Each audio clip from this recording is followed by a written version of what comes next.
David Bowie, Prince, George Martin, some of the world's most beloved musical voices have been silenced this year. And now one more name joins the list. Poet, singer, songwriter and novelist Leonard Cohen, who died this week at 82. The holy dove is never free. Ring the bell. His smoky baritone is unmistakable. But Leonard Cohen was known as more than just a singer. He famously said he became a singer-songwriter because he couldn't make it as a poet. But in reality, Cohen had a promising literary career. His first collection of poetry, Let Us Compare Mythologies, was published in 1956. Cohen also published 2 novels in the 60s, before the Canadian moved to New York in 1967.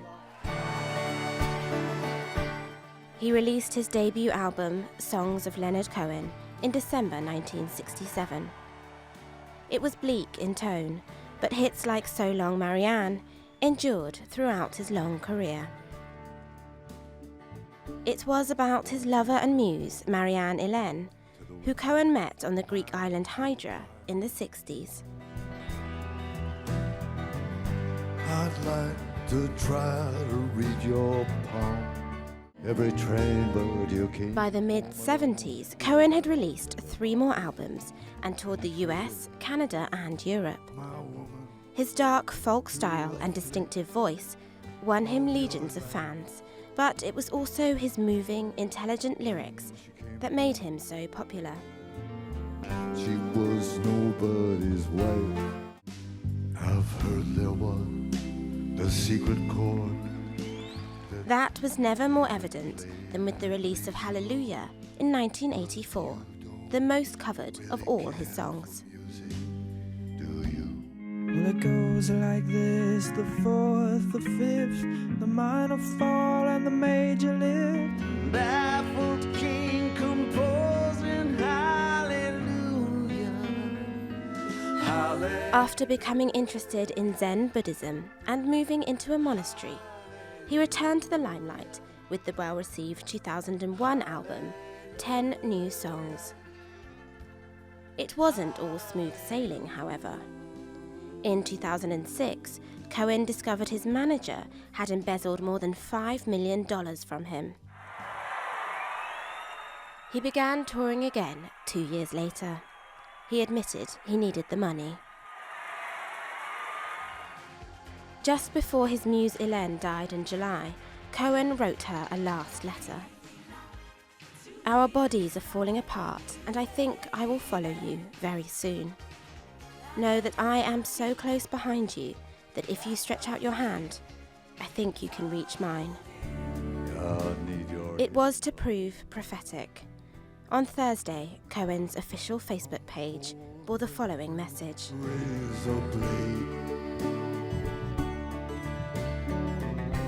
You left when I told you that I was curious. Cohen's music spans 5 decades and 14 albums. He was inducted into the Rock and Roll Hall of Fame. A million candles. And his last studio album, You Want It Darker, was released just last month. He is survived by his son, Adam, who helped produce his last album, and his daughter, Lorca. I'm ready, my lord.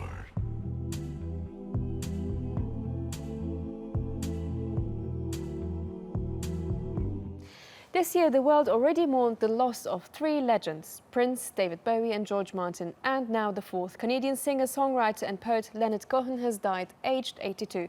We will discuss the legend with the art and culture editor, Elif Bereketli. Thank you for joining us. You're welcome. There's so much to tell about him. I don't know where to start. So how would you describe him in your own words? I would like to use the word enigmatic here because I think when I think about him, I think of that star energy that was ousting from him in every instance, and I think that he was a person of contrasts in many ways. A very lovely contrast, obviously, because he was very dark and very depressive, very gloomy most of the time, his songs and lyrics, but then he was very strikingly, humorous sometimes, and you would see those kind of contrasts in him a lot. And I think that that level of starness, I think, kind of needs this combination. And I remember one quote from his label head. I can't remember which one, Columbia Records, I think. When they were trying to reject his album, they said something like, the label head said something like, "We know that you're great in what you're doing, but we don't know if you're any good or not." That was really interesting for me to hear, because that's exactly what he is for me. Sometimes you're not sure whether he's good at his, very bass voice. Sometimes you're not sure whether that lyric is a bit too romantic or not, but he's great, that fact. So that's how I feel about him. That's why I want to use the word enigmatic in that. After his death, his son Adam made a statement, and he said he was writing up until his last moments with his unique brand of humour. What does this statement say about him? Well, he's been writing for so long, like I think more than 50 years probably.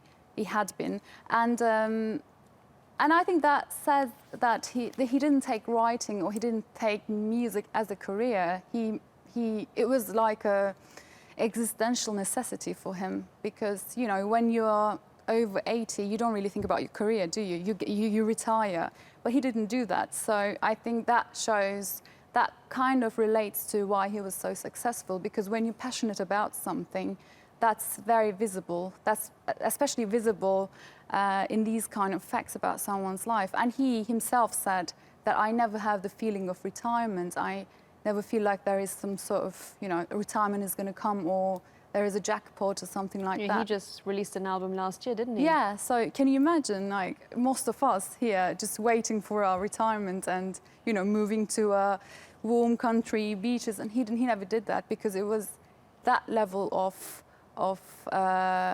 geniusness, I think, is kind of what we can say about him. So he famously, he actually said he became a singer-songwriter because he couldn't make it as a poet. What would you say about his literary career?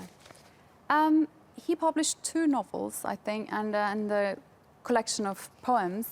And he is a very successful writer. He was quoted he was reviewed by literary journals at the time very positively, but he was somehow frustrated by that career.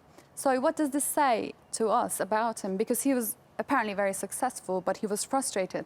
And reportedly, he was frustrated about the poor book sales, and he was frustrated financially as well. So I think this kind of shows what kind of a person he is, which is that I think he was apparently passionate for his art and for his creation to meet the audience, the reader, because when you write a poem and only 100 people read it, you are, if you got that artistic ego, you probably are kind of disappointed. So that's that what he was. frustration actually made him move to New York from Canada, and to make it as a singer. How did he make it so quickly, you think? Well, he was also, I think, tired of working in Canada's garment industry, and financial frustration, artistic frustration, and all that was a combination that could actually draw him down very quickly, because he's a depressive person, isn't he? Like, we all know him like that, but he wasn't actually. He started hanging out in perfect environments. Like, when we look at it from today, we would be really jealous. Like Andy Warhol's Factory group, or he was hanging out with Velvet Underground, that group, or he was both listening to and hanging out with the German singer Nico. And all these people was his environment back at the day. So I think that kind of gave him a boost about his career.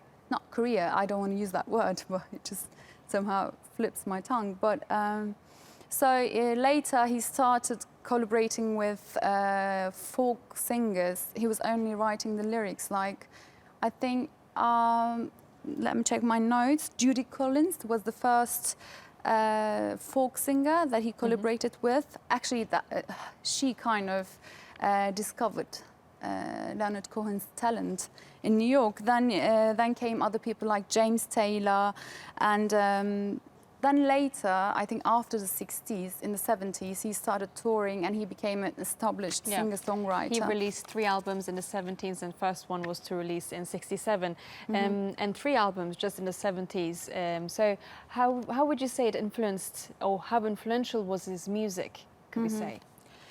I mean, he had amazing songwriting talent, and he had a haunting bass voice and very, very influential way of singing. And then he had this nylon stringed guitar patterns, which was it was very popular back at the time, let's say.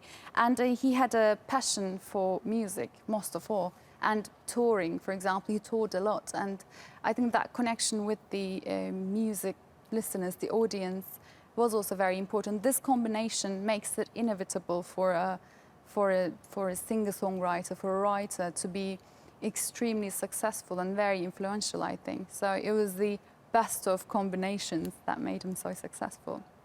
Thank you, Elif Bereketli, for being with us on the show today.